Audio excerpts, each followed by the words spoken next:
Bitcoin world media में आपका स्वागत है, जहां हम करेंगे क्रिप्टो की बात आपके साथ। तो आज एक बड़ी खबर पर बात करते हैं, काफी अहम है ये। जी, कौन सी खबर? ये जो चीन और भारत के बीच सीमा व्यापार फिर से शुरू हुआ है, पूरे 5 साल बाद, मतलब 14 अगस्त 2025 की ये बात है। हाँ हाँ, बिल्कुल, ये खबर मैंने भी देखी। और ये सिर्फ दो देशों के बीच का मामला नहीं लग रहा। अच्छा, आप ऐसा क्यों कह रही हैं? मतलब व्यापार तो ठीक है, दोबारा शुरू हो गया। देखिए, इसका असर शायद ग्लोबल इकोनॉमी पर भी पड़े, खासकर अमेरिकी डॉलर पर। डॉलर पर? वो कैसे? मतलब दो देशों का आपसी ट्रेड डॉलर को कैसे हिला सकता है? समझने की कोशिश करते हैं। देखिए, दुनिया में ज्यादातर जो इंटरनेशनल ट्रेड होता है ना, हाँ, वो डॉलर में ही होता है। बिल्कुल।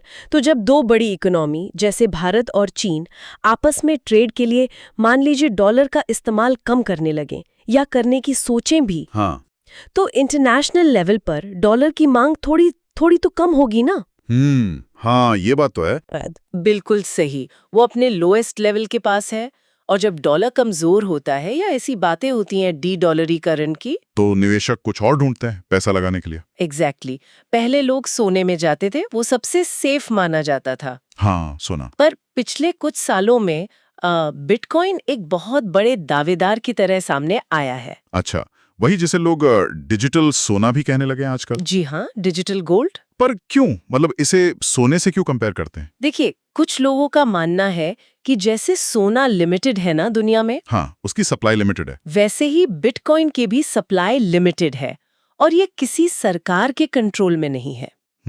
तो जब आर्थिक अनिश्चितता होती है या करेंसी कमजोर होती है, तो इसे वैल्यू बचाने का एक तरीका समझा जाता है। मतलब सोने जैसा ही, पर डिजिटल। अच्छा, तो अगर देश डॉलर का इस्तेमाल कम करें, तो बिटकॉइन जैसी चीजों में इंटरेस्ट बढ़ सकता है? हाँ, ऐसी उम्मीद की जा सकती है। वैकल्पिक संपत्ति जिसे कहते हैं। ये तो बड़ा दिलचस्प कनेक्शन है। और अभी का सीन देखें तो 15 अगस्त 2025 बिटकॉइन करीब $1,18,967। बाप रे! जी, कीमत तो आसमान छू रही है। और पूरी क्रिप्टो मार्केट का साइज देखिए, $4.12 ट्रिलियन। ये बहुत बड़ी रकम है। और इसमें भी बिटकॉइन का दबदबा 57% से ज्यादा, मतलब आधी से ज्यादा मार्केट तो अकेले बिटकॉइन की है। जी हाँ, ये दिखाता है कि भले ही हजारों क्रिप्टो आ गई हों, लेकिन इन्वेस्टर्स का भरोसा अभी भी सबसे ज्यादा बिटकॉइन पर ही है। वो सबसे पुराना और एस्टैब्लिश्ड है। तो क्या ये भारत चीन वाली खबर और डॉलर की हालत देखकर एक्सपर्ट्स ये कह रहे हैं कि बिटकॉइन और ऊपर जाएगा?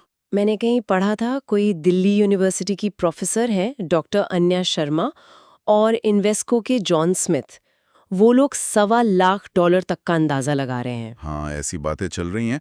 उनका लॉजिक यही है कि अगर डी डॉलरीकरण की तरफ दुनिया बढ़ती है और डॉलर वीक रहता है, तो बिटकॉइन को फायदा होगा। हाँ, माहौल उसके लिए अच्छा बन सकता है। पर ये याद रखना जरूरी है कि ये सिर्फ अंदाजे हैं।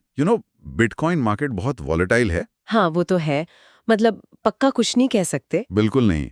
बहुत सारी और चीजें हैं जो कीमत पर असर डालती हैं, जैसे कितने लोग इसे अपना रहे हैं, टेक्नोलॉजी में क्या नया हो रहा है, इन्वेस्टर्स का मूड कैसा है। और सबसे बड़ा सवाल, सरकारें क्या करेंगी? चीन और भारत दोनों ही क्रिप्टो को लेकर बहुत क्लियर तो नहीं रहे हैं कभी। आपने बिल्कुल नफ्स पकड़ ली। रेगुलेशन, ये सबसे बड़ा रिस्क फैक्टर है। अगर कोई सख्त नियम आ गया तो, जैसे चीन ने पहले भी किया है, हाँ, तो कीमत धड़ाम से नीचे भी आ सकती है।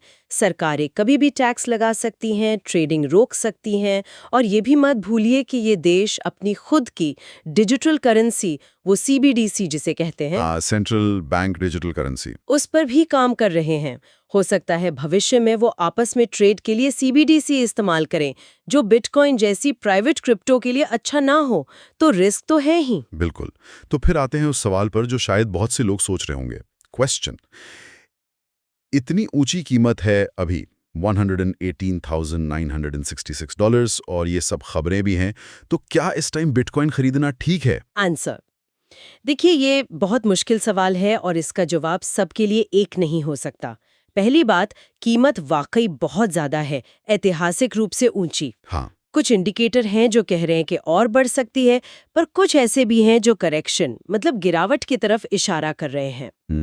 और जैसा हमने कहा, रेगुलेशन का खतरा तो बना ही हुआ है। क्रिप्टो मार्केट में उतार चढ़ाव बहुत तेज होता है। तो मतलब क्या करना चाहिए? मेरा मानना है कि किसी को भी अपनी पूरी रिसर्च करनी चाहिए। अपनी रिस्क लेने की कैपेसिटी देखनी चाहिए, उतना ही पैसा लगाना चाहिए जितना खोने पर ज्यादा फर्क ना पड़े। सही बात है।